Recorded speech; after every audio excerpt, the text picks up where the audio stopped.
Hi guys, welcome to my channel. First time viewers, always welcome. I'll be discussing the improved recoil spring assembly and how the gens came up to the 4th gen with a different style recoil spring assembly and the reason why. You know, it's there've been a lot of improvements on the Glock perfection. They call it perfect, but if it were, you wouldn't need improvement. There wouldn't be like a 2nd, 3rd, 4th, 5th gen. It'd just be 1 gen. The Glock. But anyway, all right, so the 19 is a popular gun and it's a very good gun. I wouldn't really say it's a favorite with me, but it's good enough. So the reason why we have a really complicated looking recoil spring here, and it is complicated. It's not like the previous generation, the 2nd gens that were just, and 1st gen that were just a plastic rod with a 17 or 18 pound flat wire spring. You know, so this is weird. Why do you suppose this is?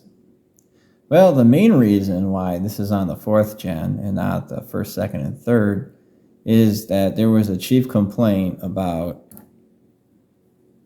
the front of the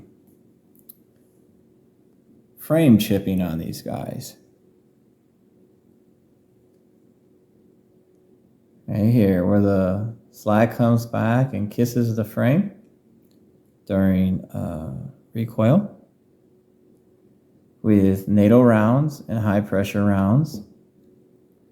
What has happened is the slide would obliterate this build-up plastic area here. And then on the front of these slide rails, there's a little tab on either side to safeguard the slide from going further and getting stuck in that area. So it eliminates the, oh yeah, right there. No, is that it? No, that's the worn plastic. I thought I was seeing a little bit of a tab. Because, you know, the way that they mold the plastic, you know, sometimes it doesn't cover all the metal like it's supposed to. That's not a big deal at all. But when the slide starts to smack the frame and it chips up here, you'll see cracking and peeling and flaking. And then you'll see the 2 metal tabs to stop it from continuing.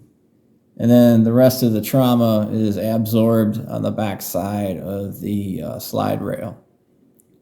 And this stuff here gets a little mangled in the front.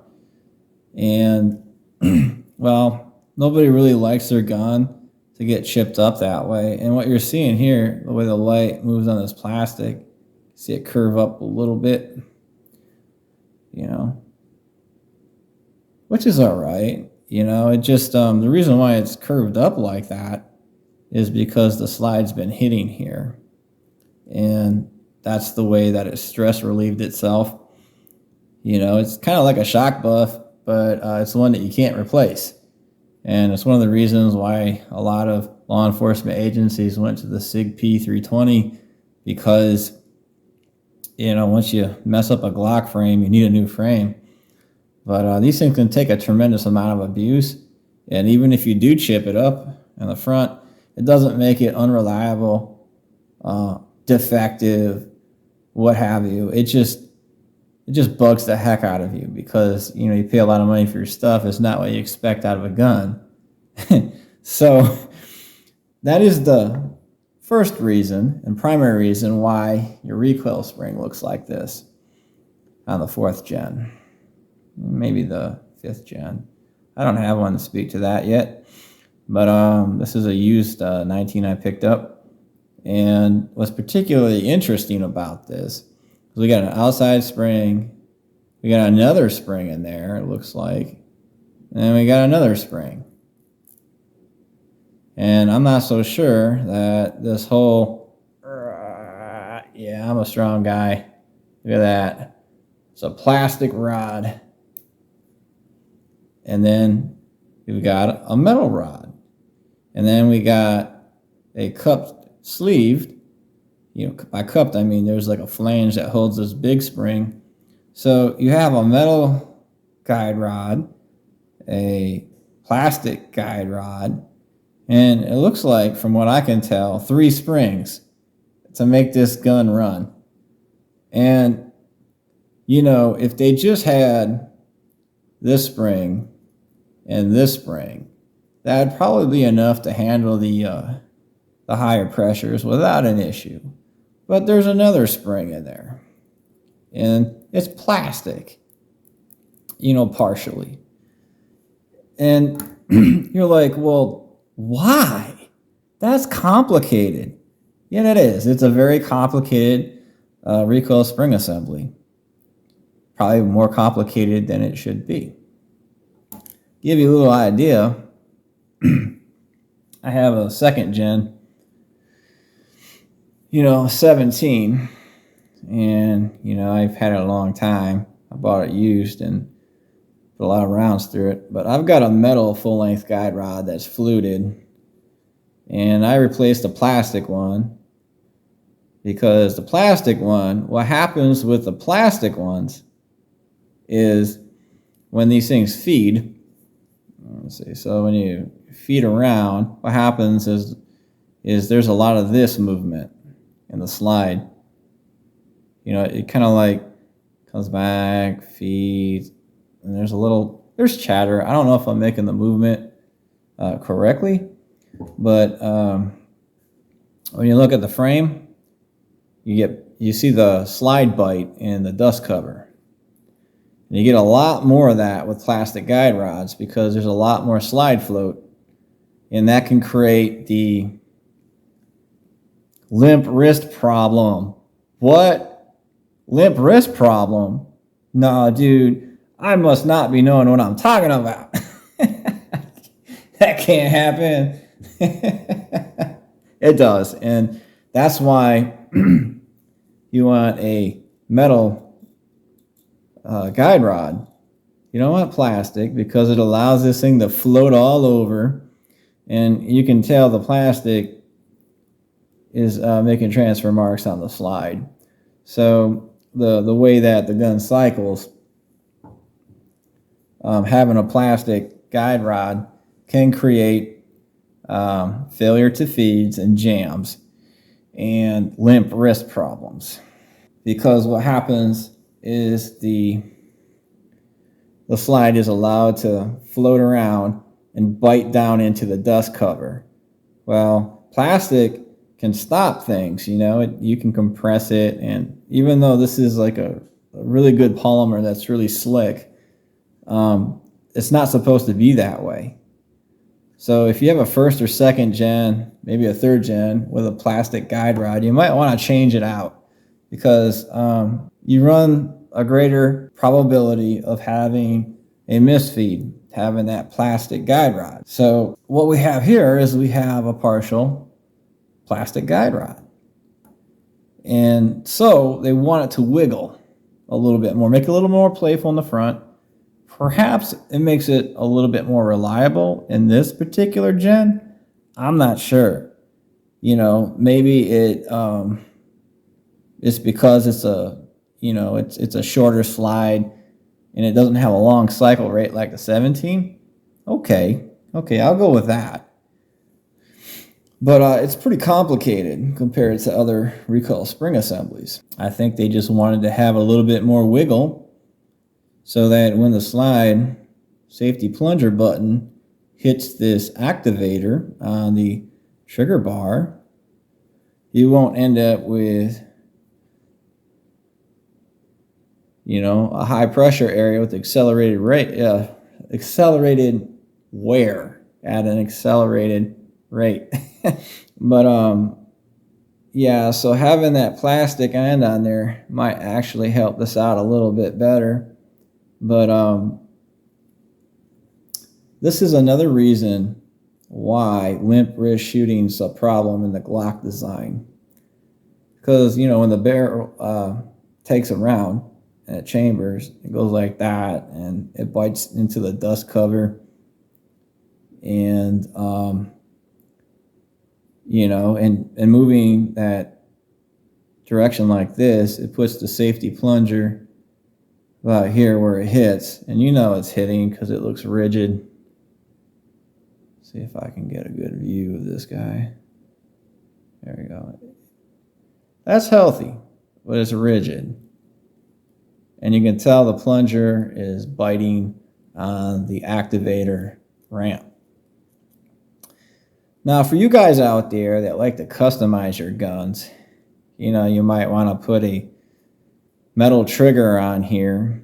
You like the feel of a metal trigger because you got like maybe some adjusting screws so you can get it to where you want it, complicate your gun, make it less reliable, and you want a metal shoe of some sort. You have to be mindful that this part here wiggles, and having a plastic trigger shoe or hook, depending on whatever, it doesn't matter. That's what it is. Some manuals will call it one or the other, but so this plastic allows this activator ramp to float, and it makes it more reliable. And it also absorbs some of the trauma when the safety plunger activator, engages this part. Also, what engages this part right here is the slide. The underside of your extractor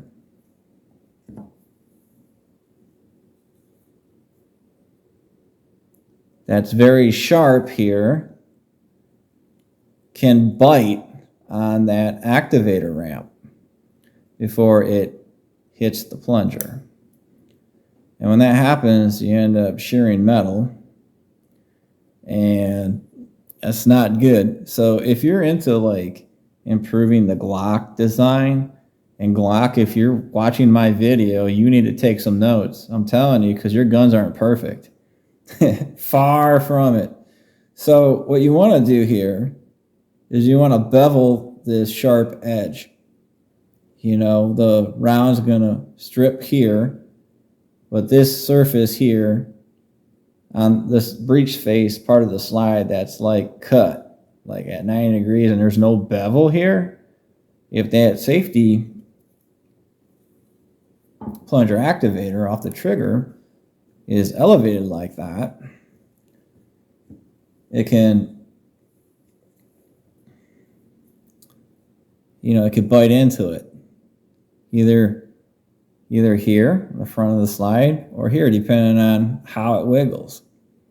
So you want to, I don't know if you can see it, but on this guy here,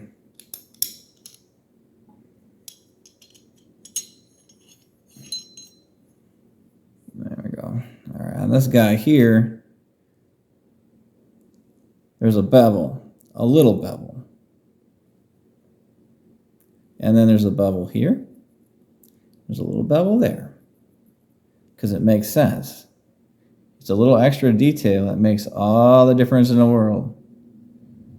And you ought to do it, But to each his own. But that's an area of concern. All right. When it comes to that forward heft, when it goes into battery, that slide dip. So even though this is angled, and when you shoot this guy, when the slide's up, it's already down.